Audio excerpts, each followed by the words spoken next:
All right, today we're jumping into something pretty intense. We're breaking down a raw, unfiltered take on a system that feels like it's in crisis. The source material we're looking at tells a story of deep failure across the economy, our jobs, and even our government. So let's get right into it. Right out of the gate, the source hits us with this: no messing around. This isn't just a casual complaint, it's a core belief that one of the main pillars of our economy is just crumbling.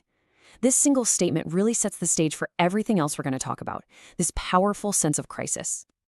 Okay, so a collapsing bank system. That's a huge claim. Where's all this coming from? Well, first, we've got to zoom out and look at the big picture economic problems that are making people feel like the whole system is about to snap. At the heart of all this frustration is a really personal feeling that you're just not getting ahead. Low per capita income isn't just some number on a chart. It's that feeling of running in place. It means for the average person, life just isn't getting better financially. It feels like no matter how hard you work, the needle just isn't moving. And on top of feeling stuck, there's this constant worry, this lack of security. It's not just about the paycheck you have today. It's the nagging fear that you might not have that same job tomorrow. That instability creates this baseline of anxiety that makes it almost impossible to plan for the future, and it just reinforces that belief that the system itself is fundamentally broken. So this big economic pressure, it doesn't just stay up in the clouds as an abstract idea. Nope, it trickles right down and hits people in their daily lives, at their jobs. This is where that broad feeling of failure turns into very real, everyday problems. The source puts it very plainly: injustice in the workplace. And look, we're not just talking about having a bad Monday here. This is a much deeper feeling. It's the belief that the whole game is rigged against you, that you're powerless in the very place you're supposed to be earning a living. And here, that general feeling of injustice gets a specific target. The source calls out unfair wages and points the finger directly at private banks. So all of a sudden, that problem at your desk is being connected right back to that huge initial claim: the financial system is failing the worker. But this isn't just about a few bad companies. The argument here is bigger. The source points to a lack of labor reform as the real root cause. The perception is that the very rules that are supposed to protect workers are either broken or they just don't exist, leaving people feeling totally vulnerable with nowhere to turn. And this is what that looks like in the real world. This isn't theory anymore. We're talking about harassment at work, the soul-crushing frustration of getting fake job calls from consultants, or going through a whole interview process just to get silence. No feedback, nothing. It's a process that feels completely broken and, honestly, dehumanizing. Okay, so if the workplace is unjust and the economy's failing, where's the government in all this? Well, this perspective argues that this isn't just a private sector problem.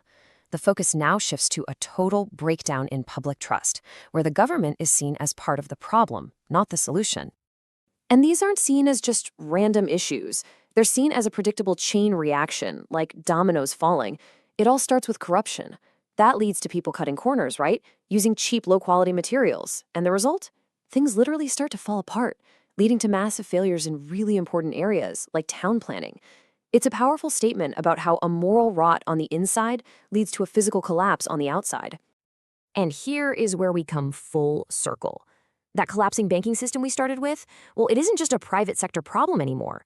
It's being framed as a total failure of government oversight.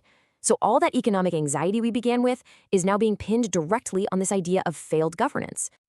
So you might be asking, how do we know things are so bad? What's the measuring stick? Well, that brings us to our final section. This perspective doesn't just look inward, it looks outward, using other countries as a benchmark for success.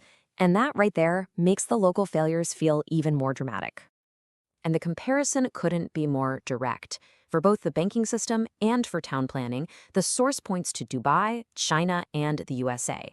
These places are being held up as the gold standard, as the example of how to do it right.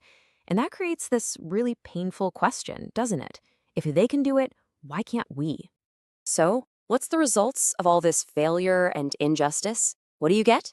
Well, according to the source, you get a culture that's just filled with noise. Politics becomes drama. Real guidance gets replaced by motivational speakers and fake gurus. And the word leader just gets lost in this chaotic mess. It's a portrait of a society where all the substance has been replaced by spectacle. And that really brings us to our final question. We've just walked through a perspective of complete disillusionment with the economy, with the workplace, with the government. It shows a total erosion of trust. So we're left to wonder, when people's faith in the basic systems of a society just disappears, what rushes in to fill that void? That's the core tension, the unsettling question this perspective leaves us with.